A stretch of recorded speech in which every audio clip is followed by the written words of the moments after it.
తాకట్లో ఉన్న మీ బంగారాన్ని విడిపించి ఆ రోజు ఆన్లైన్ రేటుకి కొంటాం. Sharma gold company.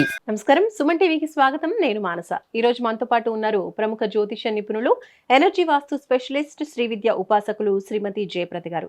వారితో మాట్లాడదాం. ఈ మాసం అంటే ఆగస్టు మాసానికి సంబంధించిన ద్వాదశ రాశుల యొక్క మాస ఫలితాల గురించి మనం తెలుసుకుందాం. అమ్మ నమస్కారం. అమ్మ నమస్తే అమ్మ. శ్రీమాత్రే నమః. అమ్మ, ఈ మాసం ఆగస్టు మాసం, ప్రత్యేకించి శ్రావణ మాసం కూడా అందరూ మహిళలు కూడా చక్కగా పూజలన్నీ చేసుకుంటూ ఉన్నారు. మరి ఈ శ్రావణ మాసం యొక్క విశిష్టత గురించి, అలాగే ఈ మాసంలో ఉన్నటువంటి గ్రహస్థితి గురించి ముందుగా తెలియజేయండి. తప్పకుండా నాన్న. ఈ మాసం ఒక విశిష్టత అండి. శ్రావణ మాసం అనగానే మన అందరికీ, మహిళలందరికీ ఎంతో ఉత్సాహం ఉంటుంది. ఎందుకంటే కొత్త కొత్త చీరలు తీసుకురావడం, అలంకరణలు, ఇల్లంతా శుభ్రంగా చేయడము. ఎంత బిజీ ఉన్నా సరే ఈ శ్రావణ మాసంలో మాత్రం ప్రతి ఒక్క మహిళ ఇల్లుని శుభ్రంగా చేసుకుంటుంది. ఇల్లు శుభ్రంగా చేసుకోవడం, పూజ, వరలక్ష్మి వ్రతము, నోములు. అసలు శ్రావణ మాసము అనే పేరు వినగానే మనసుకు చాలా ప్రశాంతత వస్తుంది. ఎందుకంటే ఈ మాసం శ్రవణ నక్షత్రం మీద వస్తుంది. శ్రవణ నక్షత్రం అంటే చంద్రుడు ఒక అధిదేవత ఆ నక్షత్రానికి. అందువల్ల ఏంటంటే మానసికమైన ఆనందం, ఉల్లాసం, ఉత్సాహం ప్రతి ఒక్క మనిషిలోనే ఉంటుంది. అయితే ఈ శ్రావణ మాసంలో మనం చేసుకునే నోములు, పూజలతో ఒక ఎత్తు అయితే, శ్రావణ మాస విధి విధానం ఏంటంటే శ్రావణ పురాణం అని ఉంటుంది, అది వినడము. రెండోది ఏంటంటే ఈ శ్రావణ మాసంలో ఎక్కువ అన్నదానం చేయడం చాలా మంచి విశిష్ట ఫలితం. ఎంతవరకు ఎవరికి ఎంత తోచితే అంత అన్నదానం చేస్తూ ఉంటే చాలా మంచిది. కుదిరితే చాలా ఎక్కువ మందికి అన్నదానం చేయడం, కుదరకపోతే కనీసం ఒక మనిషికైనా అన్నదానం చేస్తూ ఉండాలి. లేకపోతే కనీసం మూగ జీవాలకైనా అన్నదానం చేయాలి. పక్షులకి, తర్వాత కుక్కలకి, కోతులకి, వీళ్ళకి కూడా ఆహారం పెడితే కూడా చాలా మంచి ఫలితం వస్తుందట. అది ఎంతో గ్రహశాంతి, గ్రహ నివారణ అవుతుంది. ఎందుకంటే మన జాతకంలో ఉండే ఏవైతే గ్రహాలు ఎలా ఉన్నా, ఎలా జరిగినా, ఎలాంటి ఇబ్బందులు ఉన్నా, మనకు కొంతమంది జాతకం తెలుస్తుంది, కొంతమంది జాతకం తెలియదు. కొంతమంది సో నాకు జాతకం ఉందండి, నాకు జాతకం లేదండి అంటారు కొంతమంది. ఎందుకంటే పుట్టిన తేదీ, సమయం కరెక్ట్గా ఉంటేనే జాతకం తెలుస్తుంది. ఇవి లేని వాళ్ళకి ఈ శ్రావణ మాసం అంతా కూడా అన్నదానం చేసిన, ఏదైనా వివాహం అవుతున్న కన్యకి పసుపు కుంకాలతో పాటు మంగళసూత్రాలని, పట్టు వస్త్రాలని దానంగా ఇస్తే కూడా చాలా చాలా మంచి ఫలితాలు, శుభ ఫలితాలు వస్తాయి. సో ఈ మాసంలో ఎక్కువగా మనం ఈ దానం ఎందుకు చేసుకోవాలంటే, గ్రహస్థితి గోచారీత్యా అంత అనుకూలంగా లేవు గ్రహాలు ఇవి. చాలా 9 గ్రహాలు కూడా మనకి కొన్ని రాశులకి ప్రతికూలంగా పనిచేస్తున్నాయి, కొన్ని రాశులకి మిశ్రమ ఫలితాలను ఇస్తున్నాయి. పూర్తి శుభ ఫలితాలు ఏ ఒక్క రాశికి ఇవ్వట్లేదు. అన్నీ ఒక గ్రహం అనుకూలిస్తే మిగతా గ్రహాలన్నీ ప్రతికూలంగా ఉన్నాయి. అప్పుడు ఒక గ్రహం అంటే మనం ఒక పూట భోజనం శుభ్రంగా దొరుకుతుంది, మిగతా 2 పూటల భోజనం దొరకట్లేదు అంటే అది కష్టమే కదా. అలాంటి పరిస్థితి ఈ జాతకంలో ఇప్పుడున్న గ్రహస్థితి అందరికీ అలా నడుస్తుంది. అందుకే ఏంటంటే ఎవరికి ఎలా ఉన్నా ఇది చేస్తూ ఉంటే వాళ్ళకి అంతా అనుకూలంగా ఉంటుంది. అయితే మనం ఈ గోచారీత్యా మన గ్రహాలను అన్ని అనుకూలంగా చూసుకుంటే, రవి, బుధుడు కర్కాటక రాశిలో ఉన్నారు. ఆగస్టు 14 వరకు రవి భగవానుడు కర్కాటక రాశిలో ఉండి తర్వాత సింహరాశిలోకి వెళ్ళిపోతాడు.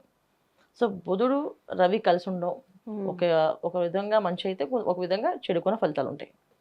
అలాగే సింహరాశిలో కేతు ఉన్నాడు, అలాగే కన్యా రాశిలో కుజుడు ఉన్నాడు, అలాగే మనకి కుంభరాశిలో చూసుకుంటే రాహు ఉన్నాడు, మీన రాశిలో శనేశ్వరుడు వక్రించి ఉన్నాడు. మిథున రాశిలో గురువు, శుభగ్రహాలు గురువు, శుక్రుడు ఇద్దరు శుభగ్రహాలే. ఈ 2 గ్రహాలు కలయిక ఉంది. ఒక విధంగా గురువు, శుక్రులు కలిసి ఉంటే ఒక మంచి ఫలితం ఉంటుంది, ఒక చెడు ఫలితం కూడా ఉంటుంది. శుభగ్రహాలు అయినప్పటికీ కూడా మనకి మంచి చెడులు అనేది ఖచ్చితంగా రాసి ఉంటాయి. సో మన గ్రహస్థితుల్లో గోచారీత్యా ఏంటంటే అన్ని గ్రహాలు బాగున్నప్పటికీ వాటి స్థానాలు అనుకూలంగా లేవు. వాటి స్థానాలు అనుకూలంగా లేవు కనుక మనకి అటువంటి ఫలితాలు కనుక కనిపిస్తున్నాయి. ఎలాంటి ఫలితాలు వస్తాయి అంటే ఒక్కొక్క రాశికి ఒక్కొక్క ఫలితం ఉంది, అది మీకు వివరిస్తాను ఇప్పుడు. అమ్మ, వృషభ రాశి వాళ్ళకి ఈ ఆగస్టు మాసంలో రాశి ఫలాలు ఏ విధంగా ఉన్నాయి, వాళ్ళకి ఏ విషయాల్లో అనుకూలతలు ఉన్నాయో తెలియజేయండి అమ్మా. తప్పకుండా నాన్న. వృషభ రాశి వాళ్ళకి ఈ మాసం చాలా అనుకూలంగానే ఉంది. ఎందుకంటే వీళ్ళకి గురువు, శుక్రుడు, బుధుడు చాలా అనుకూలంగా యోగిస్తున్నారు. రాశాధిపతి అయిన శుక్రుడు శుభగ్రహం అయిన గురువుతో కలిసి ఉన్నాడు. సో గురు, శుక్రుడు ఇద్దరు ద్వితీయ స్థానంలో ఉండడం వల్ల ఏంటంటే ధనస్థానం, నేత్రస్థానం, కుటుంబ స్థానం, అన్ని స్థానాలు ద్వితీయ స్థానం అవుతుంది కనుక ఈ స్థానంలో ఎప్పుడైతే శుభగ్రహాలు ఉంటాయో ఇంట్లో కావాల్సిన శుభకార్యాలు కానీ, శుభ ఫలితాలు కానీ, గృహాలంకరణ వస్తువులు కానీ, మహిళలకు కానీ, తర్వాత పిల్లలకి కానీ అనుకున్నవి అనుకున్నట్టుగా జరుగుతాయి అన్నమాట. అంత అవకాశం వృషభ రాశి వాళ్ళకి ఈ మాసంలో ఉన్నాయి. అంటే ఇప్పుడు ఒక్కొక్క ఇంట్లో ఇల్లు కొనుక్కోవాలి అని అనుకుంటూ ఉంటుంటారు చాలా రోజుల నుంచి. ఇల్లు కొనలేకపోతున్నాం అని ఈ మాసంలో వీళ్ళకి ఇల్లు కొనడం అనేది చాలా ఈజీగా అయిపోతుంది అనమాట. కొంతమందికి ఆ ఇంట్లో కొన్ని వస్తువులు కొనాలని ఎంతో కోరిక ఉంటుంది. ఆశగా అవును. ఈ అందమైన వస్తువులు పెట్టుకుంటే బాగుంటుంది, ఇలా ఇంటీరియర్ చేయించుకుంటే బాగుంటుంది అని అనుకుంటారు. ఆ ఇంటీరియర్ చేసుకోవడానికి అనుకూలమైన మనుషులు కలవడము చేయించడం అవుతుంది. కొంతమందికి బంగారం మీద ఆశ ఉంటుంది కదా, బంగారం మీద అందరికీ ఆశ ఉంటుంది అనుకో. అవును. కానీ కొంతమందికి ఎప్పటి నుంచో ఇంత కొనుక్కోవాలి, ఇలా కొనుక్కోవాలి అనుకున్న వాళ్ళకి ఈ మాసంలో కొనుక్కునే అవకాశం కూడా అనుకూలంగా ఉంటుంది. ఎందుకంటే ధనస్థానంలో కూడా శుభగ్రహం ఉంది కనుక ధనం అనేది వీళ్ళకి ఈజీగానే వస్తుంది. అంటే ఈజీగా అంటే వాళ్ళు అనుకునే వారికన్నా ప్రమోషన్ రావచ్చు, ఉద్యోగంలో వ్యాపారంలో అభివృద్ధి రావచ్చు, లేకపోతే వీళ్ళు ఎప్పటి నుంచో అమ్మాలనుకున్న ల్యాండ్స్ని అమ్మి వీళ్ళు బయటపడవచ్చు. చాలా మందికి ల్యాండ్స్ ఉంటాయి, అవి ఎప్పటికీ ఎన్నిసార్లు అమ్ముదాం అనుకున్న అవ్వదు. అలాంటి అమ్మే అవకాశం కూడా ఈ మాసంలో ఉంటాయి. అంటే వీళ్ళు ఊహించనివి ఈ మాసంలో వీళ్ళు జరుగుతాయి. సో వాళ్ళు ఊహించనివి అంటే అవి మంచివే తప్ప చెడు అయితే కాదు, మంచి ఫలితాలే ఉన్నాయి ఈ మాసంలో. వృషభ రాశి వాళ్ళు అధికంగా ఖర్చులు కూడా కనిపిస్తాయి. అధిక ఖర్చులు అనేది ఏంటంటే అది తీర్థయాత్రలు కావచ్చు, లేకపోతే ఇంట్లో వివాహం పెట్టుకుంటే వివాహం కోసం ఖర్చు పెట్టే ధనం కావచ్చు. అధిక ఖర్చు అంటే ఖర్చు ఎక్కువగా వృధాగా ఖర్చు అవుతుంది. ఆ వృధా ఖర్చు కూడా వీళ్ళకి అనుకూలమైన ఖర్చు అనమాట. అంటే ₹1 ఖర్చు పెట్టినా అది వీళ్ళకి లాభం తప్ప చెడు అయితే కాదు, అది విషయం. ఇంకా వీళ్ళకి ఏంటంటే మానసిక ప్రశాంతత, శారీరక ప్రశాంతత ఇవి మాత్రం చాలా ఎక్కువగా ఉంది ఈ మాసం. ఏదన్నా లేకపోయినా ప్రశాంతంగా ఉన్నారా బాబు అనే ఫీలింగ్ వస్తుంది వీళ్ళకి.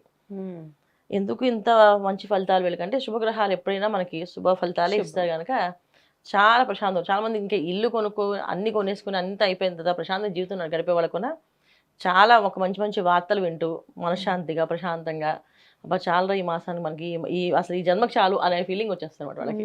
చాలా ఎప్పటి నుంచో అవ్వదు అనుకున్నా ఈ జన్మకి అయింది మొత్తానికి అని చెప్పి అనుకునేంత కనిపిస్తుంది అన్నమాట ఫలితాలు. అది అయితే వీళ్ళకి ఇక్కడ ఏంటంటే కుజుడు ప్రతికూలంగా ఉన్నాడు.